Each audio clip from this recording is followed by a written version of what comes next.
we are good to go. Hey yo, hey yo, hey yo. Hey yo, hello everyone, and welcome to episode 116 of the GGG Podcast. As always, I am Paul, and I'm joined by my co-host, Phil. We got a good show for you today with some unfortunate news with the Fortnite/Epic layoffs. Netflix and Game Pass might be uniting, which I think is something we probably both could have seen coming. Some Pokemon news, some Borderlands 4. Crimson Desert is still all the rage in gamer social media right now, and just an update on how Marathon's doing. But before we get into all of that, if you haven't already liked and subscribed to our YouTube channel, please do so at Golden Glaze Gaming. And if you're listening to the audio-only version on Spotify or Apple Podcasts, follow us over there as well. Phil, I know I've been playing a lot of Crimson Desert this week. Have you been playing Crimson Desert, or has any other game snuck into your... That's it? That's it. Just Crimson Desert. Only Crimson Desert. Only Crimson Desert. It's a game. It's crazy. Like you start doing one thing, and then you end up doing 7 other things, and then you look down, and an ungodly amount of time has passed. So indeed, I know how that goes. You're 30 hours into it, yeah? Yeah, I am. Let me get the accurate count here. 34.4 hours in.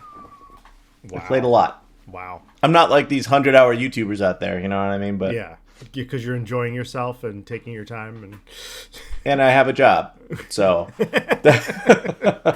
I'm probably like half that, I think. But I don't know. I'd have to look over on my PlayStation because that's where I'm playing it. So that's the only thing that's been going on with you. I know we're gonna talk more Crimson Desert in the news. Yeah. But do you have any updates to your general impressions since we talked about it on last week's episode? A little bit. I mean, like, I think I keep finding the depths of like new things to do, like the combat. I'm kind of figuring out the combat as it's opening up a little bit more. Mm-hmm.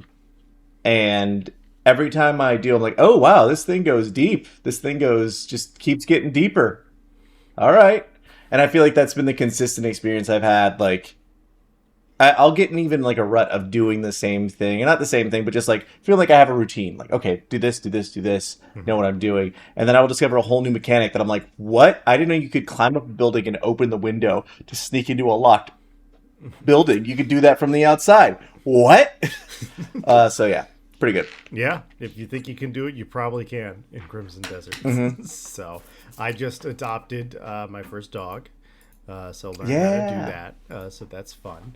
But yeah, I've been playing that mostly as well. Been playing a little bit of Fortnite with my partner. And then also checked out Darktide, which I haven't played in quite some time, but it had a major update with a new mode, and I got a friend who bought the newest character as well, so played that. It was fun, but I did. There is a roguelike survival mode that came out for Darktide a while back, and I played that for the first time. I'm like, this new mode, I don't know about this. New old mode. This is pretty good. So I enjoyed that quite a bit. But yeah, Crimson Desert is where my mind and my heart is at right now. Just I think I don't know if I said this on last week's, but the story definitely very bad. The dialogue in Crimson Desert very bad. You can tell that it was written by someone who does not write scripts in English. I'll say that. And then I would also say there's a very weird thing where with the animation is like so expressive, and then the voice acting doesn't match that at all. And that just tells me that you guys didn't all get in a room and figure this out. So I will say the story is like, for a video game, not the worst thing I've seen by a long shot.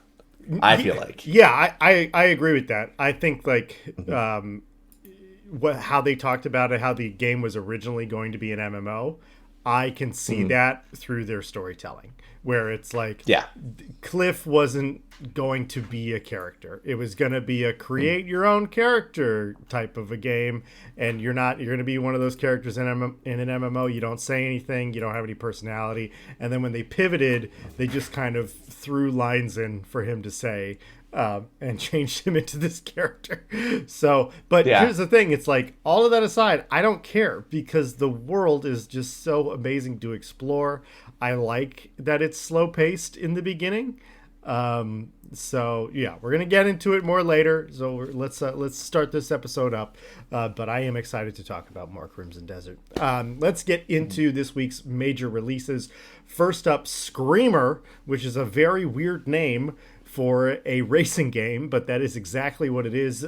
Screamer is a kind of arcadey-like racing game, not super cartoony, but kind of I don't know.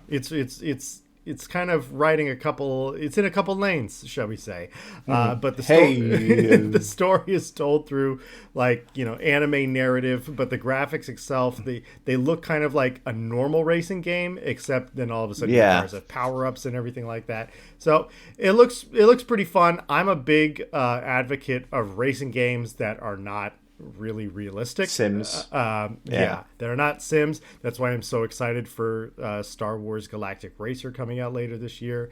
So if you are a fan of racing games and like that little bit more of an arcadey style, Screamer may be up your alley. And then the other game coming out this week is Life is Strange Reunion. Fans of the Life is Strange series, we've got another one for you this week.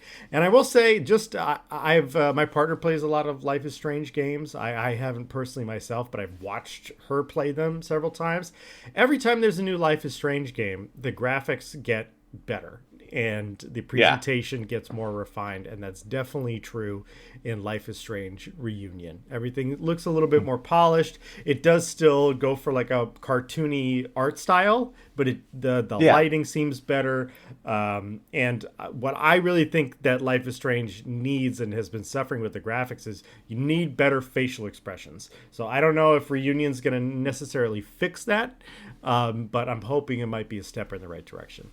So any interest in either of those games? I think with no, but I think Life is Strange is doing a pretty cool thing. I think it's like doing better than Telltale did with their games, because their games just became kind of a licensed fever dream. So Life is Strange kind of doing its own thing with their stories, their characters, I think is pretty interesting. But it is also kind of hard to get me on board for a story game, and I think that's the advantage that Telltale had with all of their games. That, like, oh, you like the Fables? Yeah. Come on in. You like this? Come on in. Yeah. And I think it's really cool that we have two companies that are pumping out really cool story-based games between this and Dispatch. And I guess Telltale is still back on the scene with a new... they're doing something with Borderlands, right? Telltale's back in some capacity. I mean, I thought, like... I didn't know that they were back. I was under the impression that, like, employees from Telltale had, like, gone to work on Dispatch. Yeah, but are they? Many of them had, but Telltale's still a thing. Okay, all right. I did not know that. I think they released the new Telltale released the Expanse game. Oh, okay. Yeah. All right. So, we got there's people out there that's still doing it. Okay. So I guess three companies all vying for story game supremacy in a time where, like, games are getting more complex than ever. So it's fun, happy. Yeah, so happy. All right. Love it. Let's get into the news, Phil. Why don't you take this first one? We were talking about it a little bit last week, but now the story continues. Epic has deleted the jobs of over, 1,000 people? 1,000 people. 1,000 people for a mass layoff, including the person who designed Jonesy, who's the face of Fortnite, the face of their wealth, pretty much. I know Epic Games, like the Unreal Engine, makes them a decent amount of money, but I do feel like publicly facing. Fortnite is Epic. Epic is Fortnite. So it is kind of a bummer to see that like the person who helped craft their integral character, their series is gone. But largely it is because like Fortnite has had a little bit of a fall off.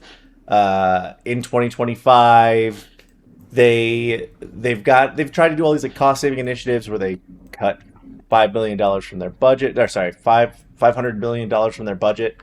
But yeah, it definitely always feels like games jobs are never safe in the current economy, in the current world. And like Epic did feel like the safe place to go work. Like, we're always gonna have new Fortnite. We're gonna put a new NBA player and Chaperone in there. As long as there's pop stars, there's gonna be Fortnite.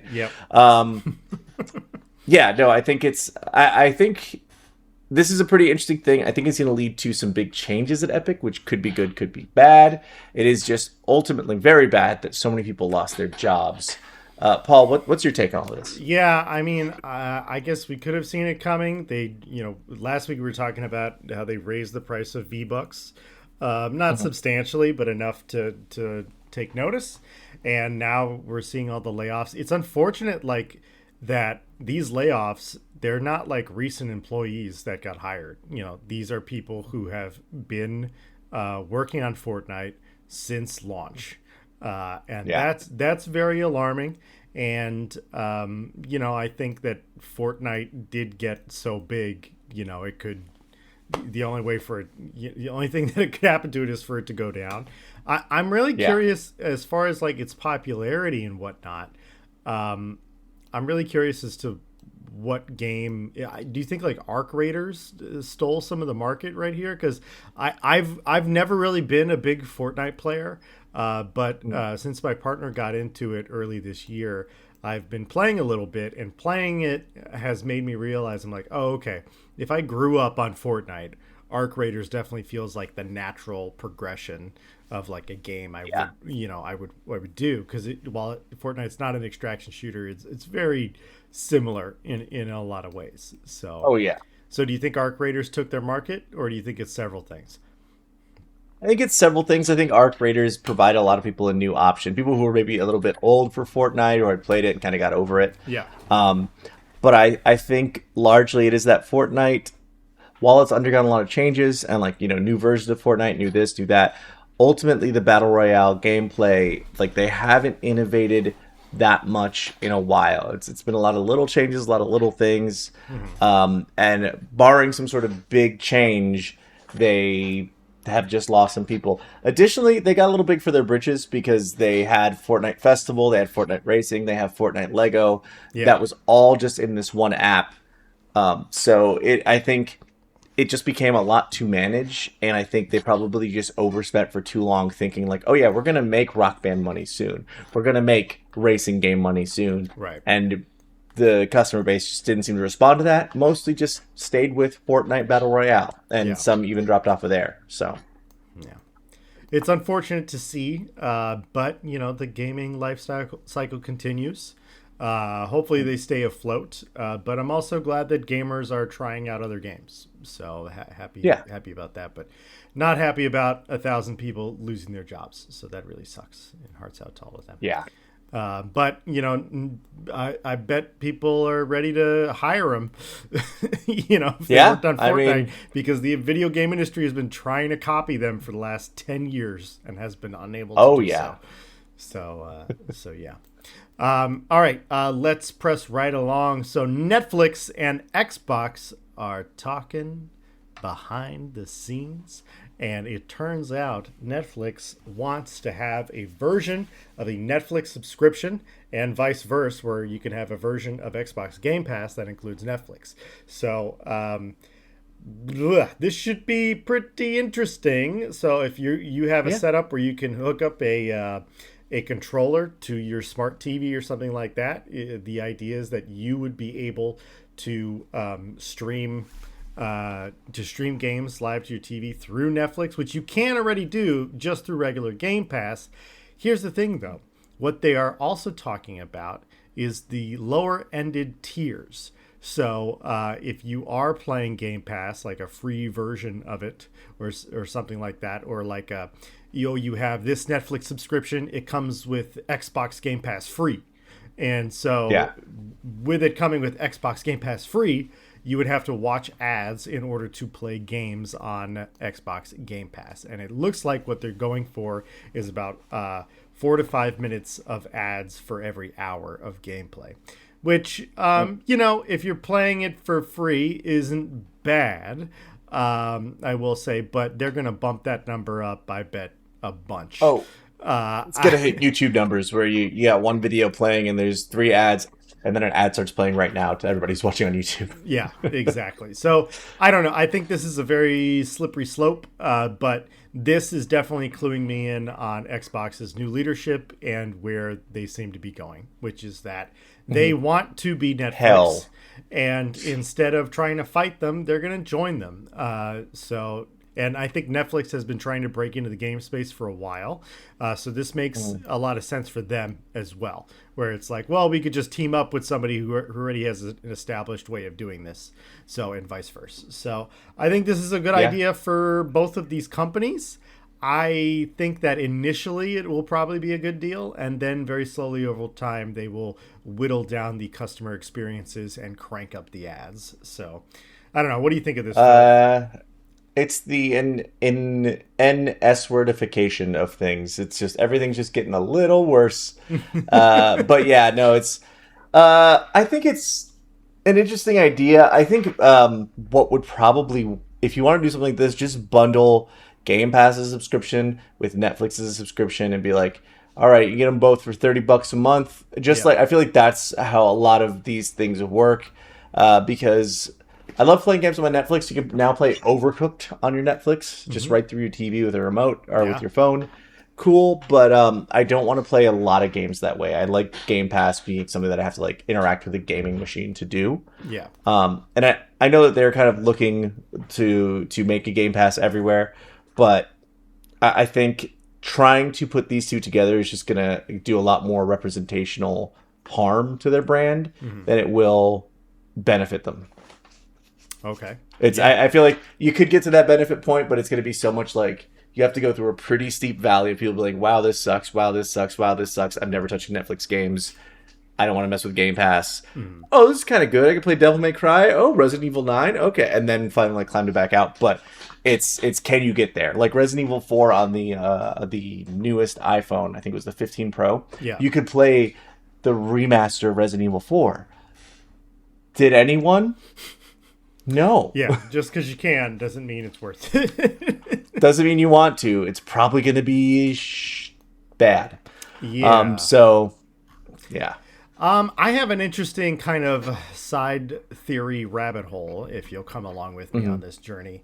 There have been lots of rumors flying around about Microsoft's prototypes for the next Xbox, and they've been quoted from many different departments saying that there is going to be another iteration of Xbox hardware-wise, that they're not going to be completely digital.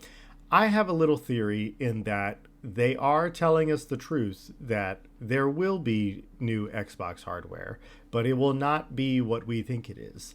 I think that Xbox and Netflix are gearing up to sell us a little Xbox Apple TV thing. Like those little black like bricks. a puck. Yeah, a puck. Yeah. Where it's like, oh, you can get the new Xbox is $50 and you can plug it into any HDMI and then just connect it to the internet. And that's the Xbox. And that's technically hardware. Or if you want to give us $100, we'll throw in a controller, something like that. I think that's where this is going as a way to compete directly with Apple.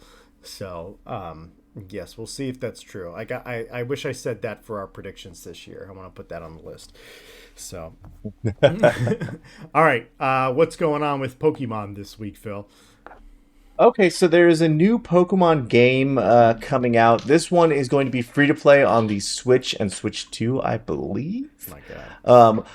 But it's called Pokemon Champions, and what it is a free to play just Pokemon Battler. So you've probably seen a lot of these online where people will like battle two specific Pokemon. They will have them like basically max statted out, and it's not anything fancy. It's just the old school sprites doing damage back and forth, and it's to show off your ability as like a trainer, all your strategies. You're using this move with this specific stat all the way to the max. It means it's gonna like one shot the enemy's entire team. Mm-hmm. So Pokemon's trying to get in on that action. Nintendo's trying to get in on that action, and they've released this game that is just for battling. There is not a story. But it kind of looks like Pokemon Stadium for the Nintendo 64. Yeah. Just with modern graphics. Mm-hmm. Yeah. Very shiny, very pretty. Got all the Pokemon in there, all the Mega Evolutions, all the Z forms, and you can kind of mess with those to like get your ideal team, pretty much. Yeah, I guess so. My concern here is that it's free to play. Let me tell you about that. Please. They have this thing called VP, which is a type of currency in the game. And you use that to buy Pokemon. You can log in I believe it's every day or every week, but I think it's every day, and get a free Pokemon that just like shows up. Okay. Or you can spend VP and go buy a Pokemon that or you can rent a Pokemon for a week for a lower amount of VP, okay. Or you can buy them for like 2,500, which I'm guessing is probably like $5 or even $250. Wow, it sounds more like Magic Arena every second. Yeah, I mean Magic Arena, at least you buy credits that like you can make specific cards you want. Mm-hmm. This one I think it's like just a rotation of Pinsir's on this week. Let me buy Pinsir. Mm-hmm. Additionally, you can also use VP to buy like different battle music, customization for your trainer, how they throw the ball. It's very it feels like there's a lot of customization stuff they're segmenting behind a paywall to but the really crazy thing for me is like getting the Pokemon. That feels like Marvel Rivals being like, you can try out a character, but then you have to pay next week. Yeah. Yeah, it's an interesting mechanic. I don't think this is for me. I mean, or anyone I know. I love Pokemon Stadium. I love Pokemon Stadium 2. I wanted those games to come back, and unfortunately, this is what we're getting is Pokemon Champions. I am very curious. It is free to play, so I'll try it out. But I'm very concerned about the free to play components of this game.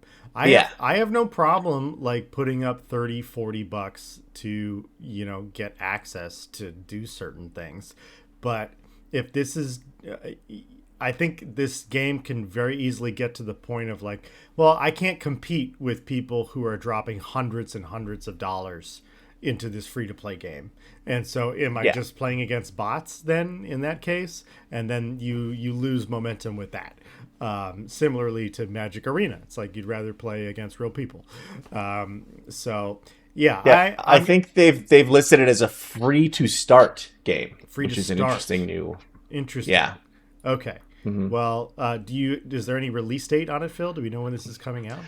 April 8th, so pretty soon, actually. Wow, okay. Very soon. And the interesting thing about this is they are trying to use this, I think, as their official Pokemon tournament, like a playground. So whenever there are Pokemon tournaments for people playing the game, it will be happening in Pokemon Champions. Mm-hmm.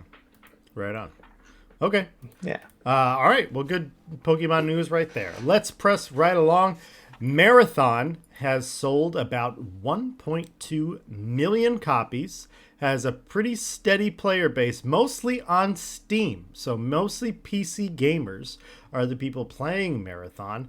But the PR people and people who work for Bungie are kind of like, yeah, we're doing okay.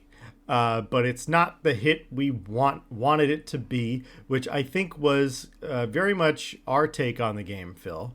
But I have seen some reviewers, some streamers, some some people posting up things that are like, this is my favorite first-person shooter ever, everything like that. And so I'm sure if you really take the time to get into the game, there is a good game there.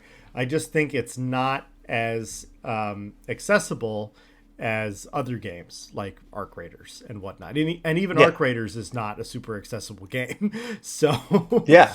Are you surprised by these numbers? Just as a reference point, Crimson Desert has been out a week and has sold 3 million copies. Marathon. Yeah. I mean, I mean, Crimson Desert is, I think, kind of an anomaly as a new IP selling 3 million. Yeah. And it's, but Marathon, I think, is just kind of showing that unless you have like interesting visual identity and an interesting like a sense of mystery when you play the game, Yeah. people are not really going to buy in on what is essentially a new IP. This is not the old Marathon. This is a new thing that is just, hey, here's an extraction shooter. And I think gamers just haven't really responded to it. Like, we got a great extraction shooter that, you as not an extraction shooter person play. I is not really that much of an extraction shooter person play. In Arc Raiders. It's hard to then like kind of, I feel like, wean over to Destiny. Yeah. Not Destiny, a more Marathon. hardcore version of it. A more hardcore version of Destiny. So yeah, I think it makes sense. It is a bummer. But I kind of think that they kind of put their eggs in the wrong basket. Like, single player first person shooters. If you want to figure out a new way to do that, do that. But then again, this is probably corporate leadership and like finance bros being like, "No, dude, you gotta make it multiplayer. Kids love multiplayer." I don't know. I really think that Bungie is very out of touch with what their customer base wants, unfortunately. But like, I'm happy this didn't flop. I'm happy that we got a decent update. So that's great. All right, let's press along. Borderlands 4 has gotten, or is getting, its new DLC, its first DLC, along with its new character Cash, who is all about gambling, even though he's kind of dressed up like a cowboy. So the design a little weird. I watched like the character trailer for this. I don't know if you saw him, Phil, but he's like a robot who is playing poker or some version of that in the Borderlands universe, and goes balls to the wall, I guess. But this DLC includes a story. This is Mad Ellie and the Vault of the Damned, and I think it's actually coming out tomorrow, the day after we are recording this. So if you picked up Borderlands and have been waiting for more content, this is your time. Your time is now. If you don't want to play Crimson Desert, you want to play a loser shooter, this is what you've been waiting for. I will say, like, I considered getting Borderlands back when it came out. I am interested in this new character. He seems pretty cool. But I'm more interested a year from now when they're selling the Borderlands 4 Ultimate Edition, that I can get everything bundled in for $30. That's what I'm more interested in, because that's kind of the experience that I get from Borderlands. This is a dopamine hit. This is not, something that about a $30 experience. Yeah, really. Yeah, that's what it is for me, I think. So, I am interested. My curiosity is piqued, but not enough to pull a trigger. I'll wait another year for another sale. How about you, Phil? Has this changed your mind about the game at all? Well, I have Borderlands 4. I haven't played it outside of like getting to level 6. So wow. I don't think this is enough to bring me back in. But this character does look rad as hell. Yes. So when he gets cheap, I will probably pick that up, because I don't know. I think Borderlands games usually are a game that I will finish a year to 2 years after I get it. So I get it, I play it for a while, and I'm like, yeah, not now. And then it happens. But right. This explains why Borderlands is in the Fortnite shop right now. I was like, why? There it is. There it is. All right, and last but not least, Crimson Desert's Steam reviews have taken a little bit of a jump, and now are listed as mostly positive, when initially they were listed as mixed. Reviews for this game have still been all over the place. Lots of people have been calling out IGN for giving it a 6 out of 10. But that's the review so far. But then they finalized the review, and I think IGN still gave the game a 6 out of 10. That's pretty astounding to me. And I Yeah. think other players of the game, fans of the game, are like 6 out of 10 is crazy. But I want to take the beginning of this topic and defend the reviewers a little bit, not because I think that they're right, but because I think that their experience of the game is different from our experience of the game. That we talked a little bit last week of like the reviewers had a week to play through this, to try to rush the review out. And look, I hate that it's part of our culture that as soon as it's okay to post it, then we have to post it immediately and we don't take our time with it. But IGN kind of got around that by being like, so far, this is the reviews so far. And so after playing Crimson Desert, and I'm sure you can speak to this a little bit more as well, Phil, because you've played longer than I have. After playing it for like 15, 16 hours, I can't imagine trying to be a reviewer and just trying to mainline the main story in order to get through the game so that I could review it. Because everything about this game is pulling you in a million different directions at once, which I love because like that's the experience. It's very much a sandbox action RPG. And so that's what they want you to do. They want you to engage with all these other systems and whatnot. And I know that the beginning is slow. I get that. But they have to explain all the different things that you can do and things you can engage with in the game. And I feel like I just did the mission where I got a dog. So they taught me how to do that. And I appreciate that. But as a reviewer, that would drive me crazy that I'm like, I need to get through this game so that I can review it. And having an experience where you're just doing the main quest and then you're not leveling other stuff up as far as like your skills or your equipment or anything like that, I think that would make for a very negative experience. So that's my defense of the reviewers. I don't agree with their assessment, but that's what I think happened during this game's review process. Well, two things. First of all, slight update. They have crossed the border from mostly positive to very positive. Oh my. Yeah, no, they're bumping up. I just saw a Reddit post about this like just before we started recording, and then I checked right now. They are at 26,165 reviews and very positive. Wow. So we're on our way to that overwhelmingly positive. We're about to be OP. Yeah. But yes, I don't know. I feel a little bit less charitable to the reviewers. Oh, sure. Let them have it. Because it did result in like a lot of stock losses and possibly some job losses for the developer Pearl Abyss. Yeah.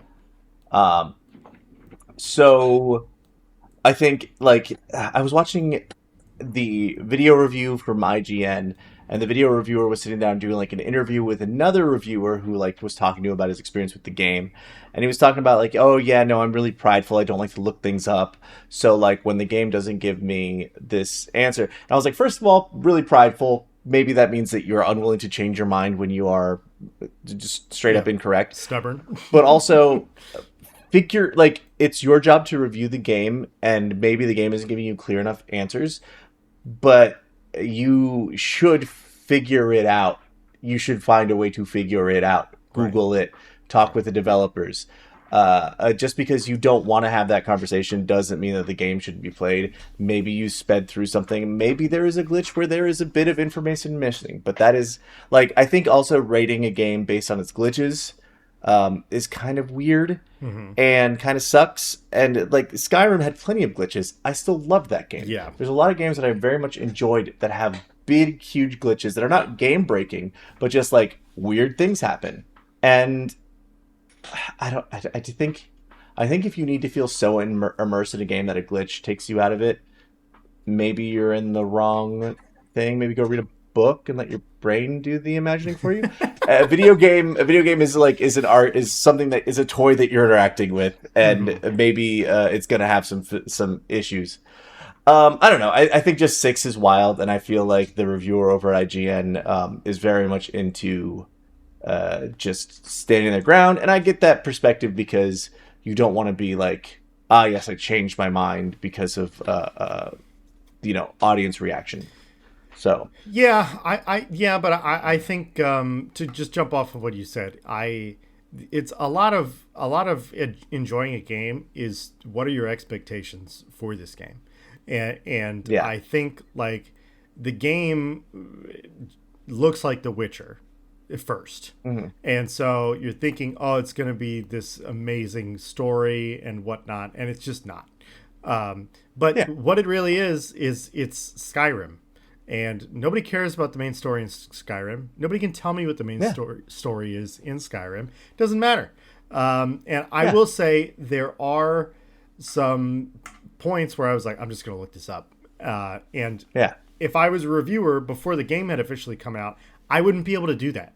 I wouldn't be able to Yeah. look it up and see what the problem was. So I have gotten stuck in some parts, but like I don't get like super pissy about it and be like I can't look this up. It's just like no, I am aware enough to know when I am not getting something, and if I'm not getting it, either I'll put it down and come back later, which as a reviewer you don't have the opportunity to do that because you're working, or I'll just look the freaking thing up. This game reminds Yeah. me very much of when I bought The Witcher 3. I remember I played it on PlayStation 4.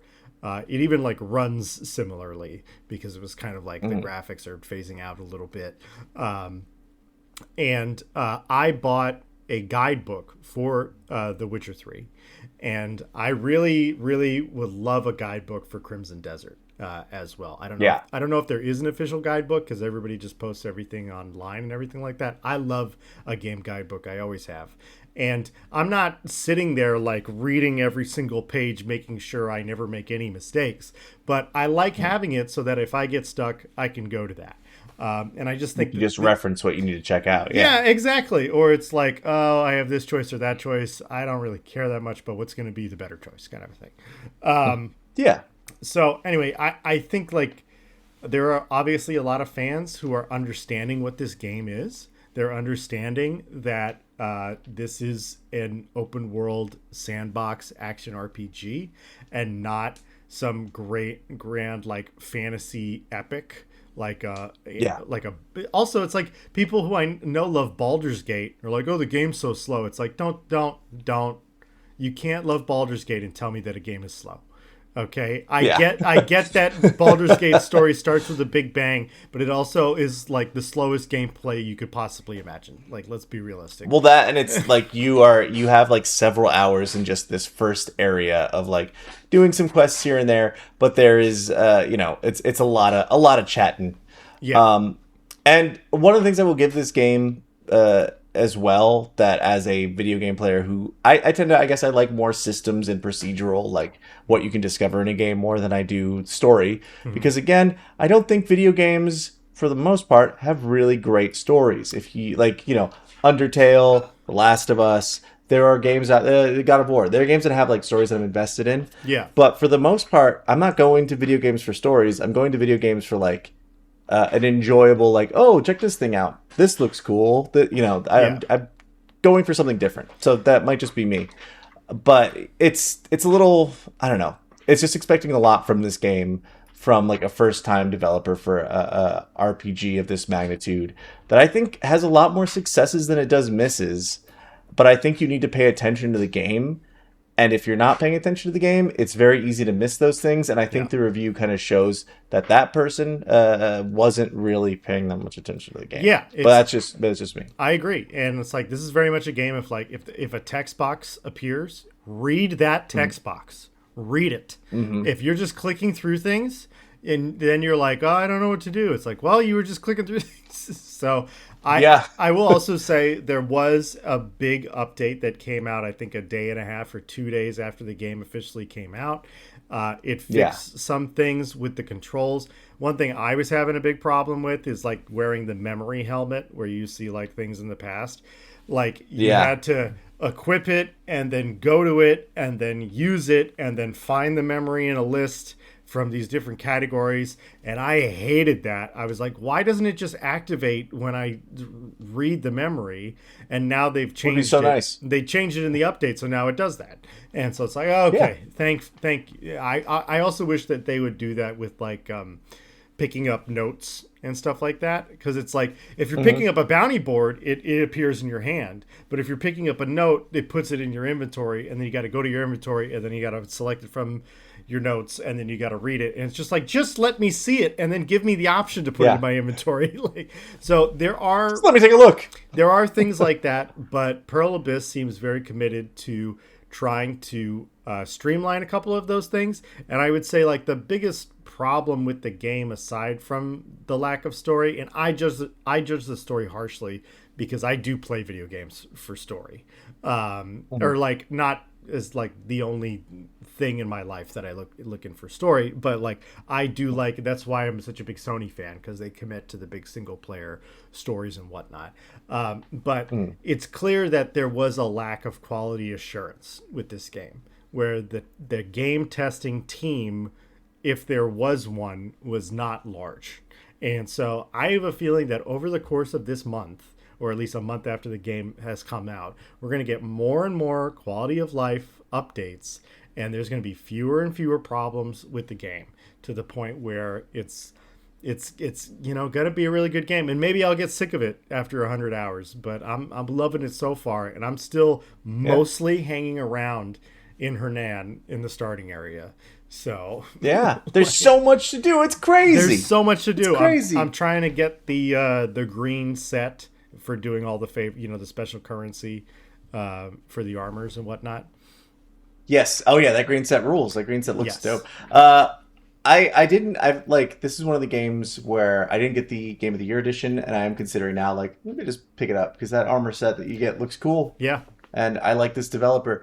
I guess I don't know if we have too much more to say about, like, this part of it, the critical reaction versus the fan reaction. But do you want to talk about just some cool stuff that you've done in Crimson Desert? Because I think there's like that is the water cooler.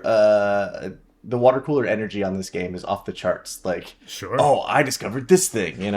Yeah. I don't know. I think there's no like super unique thing that I've done. It's just the more the game continues to like show me different things. Like I was like, I was still using the starting horse. I need to get another horse. And I went to the stables, and it's like, oh, your horse is at level 4. And I was like, your horse levels up? I can make my horse better?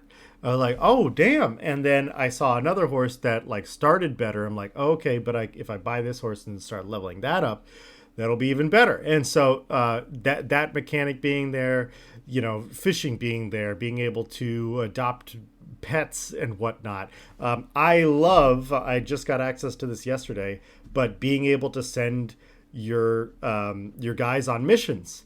I love that. That's something that I love from Assassin's Creed Brotherhood, which is really the first game to make full use of that. Other games have done it as well. Yeah. But that was one of my favorite parts about Assassin's Creed Brotherhood, and like incentivizing me to get more men, and like you have an army and you're going to specific areas. It's like, hey, do you need food? Well, then send him to go work at a farm for a day. Do you need money? Send Randy. He's got it. Yeah, Randy. And that way it's like, it doesn't feel so insurmountable that you have to do all the things in the camp by yourself. Like a lot of comparisons have been drawn to Red Dead Redemption of like Dutch is like, oh, we need money. And it's like, well, I'm doing everything. Can anybody else do anything? And in this game, everybody else here has got holes. They can go make money. But doesn't have to just be old Arthur getting effed over here. But in this game, you can actually have your people participate in making the camp better. So I really like that. Yeah. I'm trying. I don't think there's anything like super crazy that I've done, other than like figuring out how to mine ore on walls. I was like, oh, will this work? And it did. What? Yeah. A lot of times in that game, if you're asking yourself, would this work? It'll let you do it, and it's a really fun way of experiencing the game. There's been a lot of cool things that I've learned from the game. One of them is like, you can, if you're climbing a wall and there's an ore there, and you do your like force push thing, you'll break that apart, and that's really, really cool. Unlike the TLC classic, you should go chasing waterfalls, because this game has a lot of cool things hidden behind waterfalls, but you need to do a special move to get through all the water. You have to do like the stab attack because otherwise, like that creates like a way for Cliff to get in. Yeah. Yeah, no, it's. I found out recently that you can cook if you just get meat and lay it on the ground. Oh, yes. People will come up and take it, or you could do your sword thing and cook the meat. Yep. It rules. It's like I don't know. There's a system. In this system, they feel like they should meet. But yeah, you do it. Here you go. Yeah. Put that in the game. There's a lion at the circus that you can steal and use it as a mount. So I'm very excited about that. So good. So good. That's another update they need to make, though, because apparently you can only take horses as your like mounts that you can take to a stable. I know. I saw this on Reddit and then some people on Instagram as well. So like you can only hold on to horses. Like I know there's dragons late in the game. You can't have those as regular mounts. I think that's one of the things you can have, and there's another form of mount that I don't want to say, but there's three things that you would get, I think, other way. But you can mount so many things. You can mount a bear. You can mount a lot of like larger wild animals, a lion. I think I've seen someone on a dire wolf in some image. So okay, there is plenty that you should be able to, I think, keep. I bet you Pearl Abyss will make an update. I don't think it'll be as fast as this one. I would say maybe a couple of weeks. Yeah. And that will be a feature in the game. Because they do seem to be pretty snappy with their returns. So right on. Yeah, I'm loving it, man. I can't wait to play more, really. Me too. Like all right, so before we wrap up this week's episode, if you had to give Crimson Desert a review so far, Phil, what would it be out of 10? I will allow I'd give it. Yeah, no, I think I'd say I'd give it a 9 at this point. A review so far, a 9. Yeah, it's very good. It's not perfect, but it is very, very good. Okay, like it's so good at everything it wants to do. It tries a lot of things. So. What about you? What do you got for it? I think I'd go slightly lower than you. I think I'd go 8.5, and it's just because of the cutscenes. Like they just bother me so much. It's like it like in other games, I try to like if a cutscene is going on, I'm like, don't pick up your phone, pay attention. Whereas like this game, if a cutscene is going on, I'm like instantly on my phone. I'm like, I don't care. Let me get to the next thing because there's nothing here that's really being discussed that's important. And maybe that'll change. Just hold X. Yeah, and they let you fast forward through it. So I think they know to a certain extent. So that's the only thing that's kind of bothering me about it, and like a couple of not glitches, but just things that. Did not work out seamlessly, but I'm loving it. It's all I want to play right now, to be totally honest. So yeah. All right. Same.